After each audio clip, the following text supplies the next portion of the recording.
the state looked on, unmoved. And when it intervened, it was to pull down people's homes. You remember, Mathare? Remember?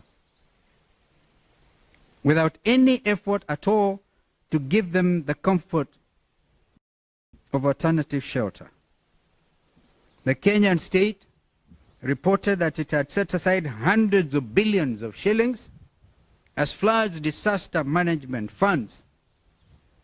To date, we don't know what happened to those monies. Images of marooned families in the middle of heavy downpours and floods still haunted the conscience of men and women of goodwill. Forced demolitions still continue even today under one pretext or the other. The objective is to grab public under the amorphous so-called, I quote unquote, affordable housing project. This project is shrouded in blatant opaqueness. This can only speak to corruption in high places in a compromised national state. Unfortunately, when Kenyans ask questions about this opaque project, they are accused of being unpatriotic, tribal, hostile to the government, and idle. Indeed, wenye upepo mbaya. Both the opacity and the hostility by the state against inquiry speak to only one thing: corruption. We have bad news for President William Ruto and his pawns. No amount of blackmail or intimidation will make us relent on asking questions about corruption in our country. We are going to talk about corruption, and we are going to fight it too. Like we did. We went to court against the Andani JKI takeover. No amount of threats, intimidation, abductions, and disappearances, or even killings, will stop us from demanding accountability. We are not just asking, we actually demand accountability. It is in accordance with the rule of law, in accordance with our Constitution 2010. It has also been a season of confusion and unrest in our schools, in our hospitals, and in our universities. Moi University is a glaring example of misrule. We have seen confusion in our airports and across the counties, all owing to what can only be described as felonious conduct by Kenya's national executive. Professional staff in these places have spent months at a time on strike. The government has failed to honor legitimate collective bargaining agreements with teachers, with university lecturers, with doctors and other health workers, as well as with university staff. Other Kenyans have gone on strike out of fear of loss of jobs and livelihoods due to reckless decisions and actions by a short-sighted and uncaring government that entered into such shameful deals as the obscure Adani tenders. There are such fears in the Airports Authority and among members of the now defunct National Health Insurance Fund, NHIF. Meanwhile, the Social Health Authority, SHA, that replaced NHIF, is in a state of thorough confusion. Kenyans are dying every day for want of health care because of the confusion in SHA. Was this SHA intended in the first place as a scam? Almost as if it has been in the grip of some mysterious forces from the spiritual world, Kenya Kwanza is visiting untold atrocities upon its citizens. This has been the season of abduction, disappearance, torture, and killing of Kenyan youth. In all this, the government has feigned ignorance. The year we are about to end will be recorded for the battering in the streets and for the killing of our Gen Z youth. Their only sin was that they came out to exercise democratic self-expression and to stage peaceful protests against an untrustworthy regime that has gone rogue. And how did the regime act? They did a parallel of goons to turn otherwise peaceful, legitimate protests upside down. Our youth protested against oppressive tax policies and against bad financial laws and practices. They demonstrated against shameless displays of opulence and of corruption in high places in government. For this, they were battered, their heads were violently opened in the streets. Those pictures outside the National Assembly are still fresh in the minds of Kenyan parents. Their lives were taken away in the prime of youth. They were shoved into gunny bags and thrown into dump sites like bad rubbish. What government does this anywhere in the world in the 21st century? I recall when we had to go and join the people of Embakasi South and witness that terrible, terrible sight. If it was a responsible government, by now they would have sent the Army, National Youth Service to clean up that mess. But do they care? This regime is determined to reverse the democratic gains that Kenyans have made over the years. It has captured the legislature and reduced it to a cheap rubber stamp for the executive. And today, it is busy stalking the judiciary with the same intents. We hail Kenyan youth for standing up to this oppressive and corrupt regime. We assure them that they are not alone. They are our children. Their welfare is of the greatest import to all of us. We shall not look on as their future is stolen from them by an uncaring regime. We are going to fight for you and with you, especially in the new year. To that extent, we will give direction of what I call the final liberation of our country. We are sending a warning to the abductors and to the killing squads. The writing is on the wall. Your days are truly numbered. We intend, including court advisory, to send our officers to Haiti. This kind of impunity is hugely reprehensible. We cannot allow our country to become a rogue state, international scene. We are closely looking into the matter of deployment to Haiti and will address it more comprehensively in the new year. Closely related to this is the fact that under Kenya Kwanza, our country is now gaining the dubious distinction and outrage of abducting foreign nationals on our soil and deporting them leaves the stage. Fellow Kenyans, these are only a many concerns in our country today. In a few days' time, they will paint a rosy picture of non-existent achievements over the past 2 years. As this regime has now distinguished itself as an edifice of dry-eyed lies, we urge you to ignore them with the contempt they deserve, knowing well that liberation is never too far. Our day as Kenyans is coming. Otherwise, we wish you a peaceful and reflective festive season. May God bless you.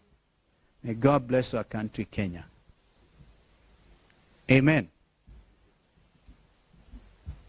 Yes, sir. And I want to really be, if you notice the tone of my presentation, it really does not call for a lot of questions. I want you to digest. I want you to digest what I've just said. Please don't dilute it with your questions.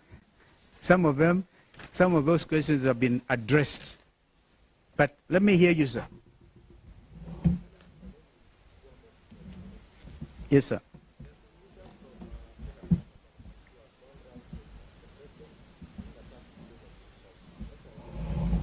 That's what I'm saying. For example, oh, hi. Babayao, I wish he could answer some of these questions. You know, that is defeatist. We are one nation under God.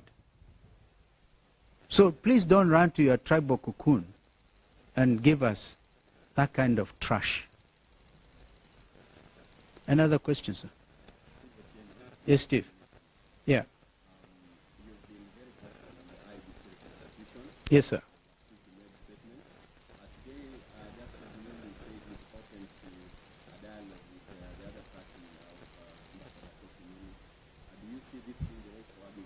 They have wasted a lot of time. Let them withdraw the case that is, I said it, state-sponsored through a judge in Kiambu, user-friendly. Let him remain, or let her remain nameless. But she knows what she has done, because that was a tactic in order to delay the reconstitution of the panel in the first place, and then the IEBC. We demand, Kenyans demand this, and I stand in solidarity with the church organizations who have also said the same. The ball is actually in William Ruto's court to tell his proxies to withdraw. You've just mentioned one of them. Withdraw the matter in the Court of Appeal. And then we can discuss if they are still in Azimio. Yes, sir.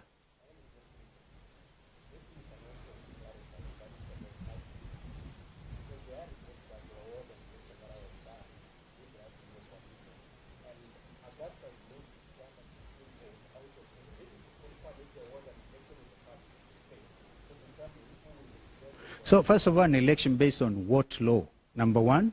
And number two, even if there was, all right, these matters were canvassed before the judge who had the matter. For example, that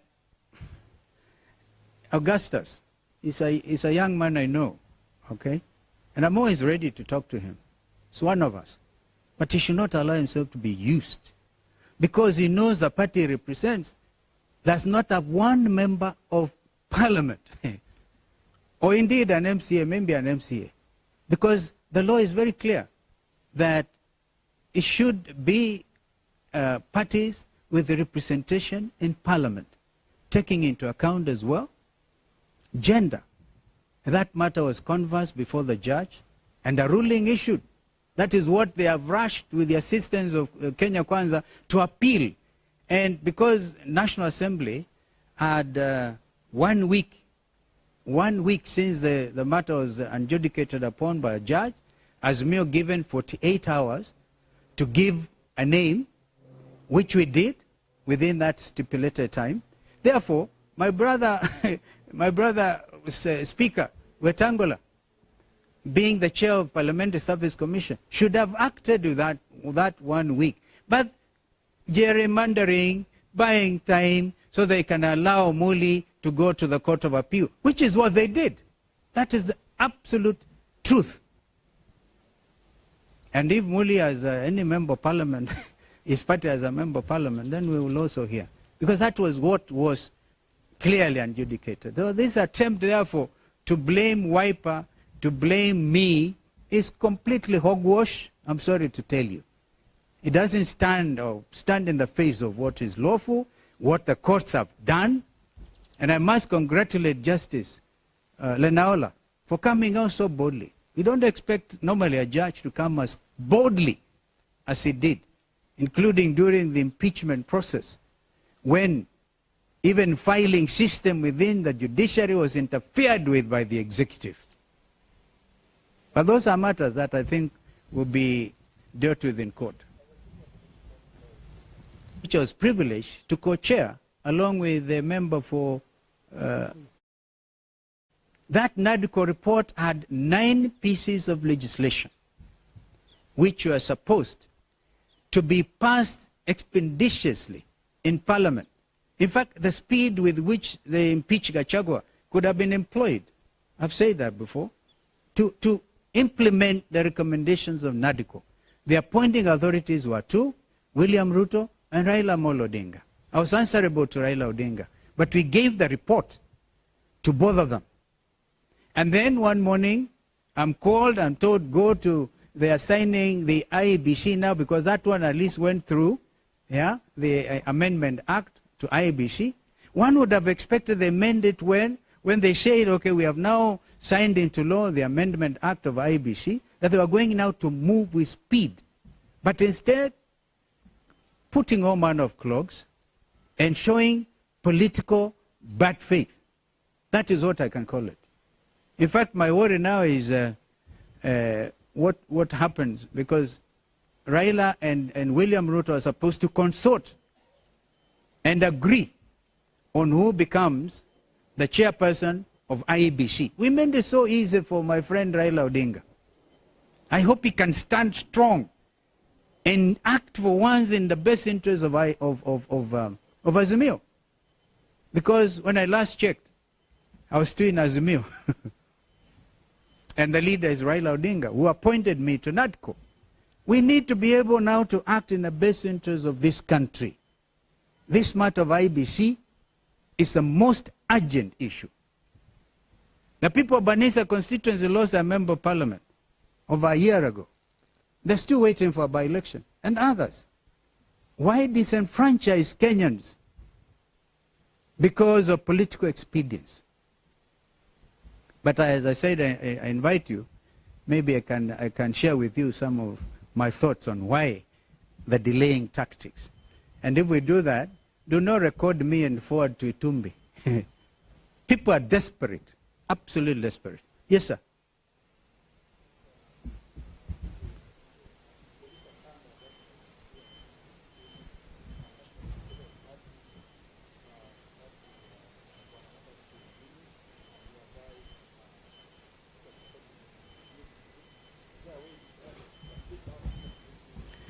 Yeah, I said Muli is one of us. He comes from my home county. Yeah, he tried to run for speakership of Kitui. He wasn't successful. I certainly wish him well. And if there's any way I can help him, but let him not be used as a proxy to delay an important national matter. Of course, that recording by Tumbi, which is a strange thing, had to do with, because Augustine Muli went to the office of Junet Mohammed, who is, of course, the secretary. As we speak, the Secretary General of Azimio is Junet Mohammed. And that is the last very important thing up to date Junet has done. Because he forwarded the name of Dr. Koki Muli in accordance with what he had agreed within Azimio. So the name of Koki Muli was agreed upon following the direction of the judge who determined the matter, and gave Azimio 48 hours to forward a name. That supersedes what you are talking about, my friend. Who was it who was asking that question about who may have garnered what votes, whatever? That did not take into account the fact that the national, whatever the party is, yeah, because there are 23 parties, by the way, in Azimio, yeah, but one had to have a parliamentary party. And everybody in this country knows Wiper Democratic Movement is a parliamentary party. And by the way, Professor Adam Solo went in easily because Raila and us that time had agreed on the formula, which formula was messed up by the political party's liaison team. That is the whole story. They liaised, they tried to say, oh no, we want to teach, I don't know who, what lesson.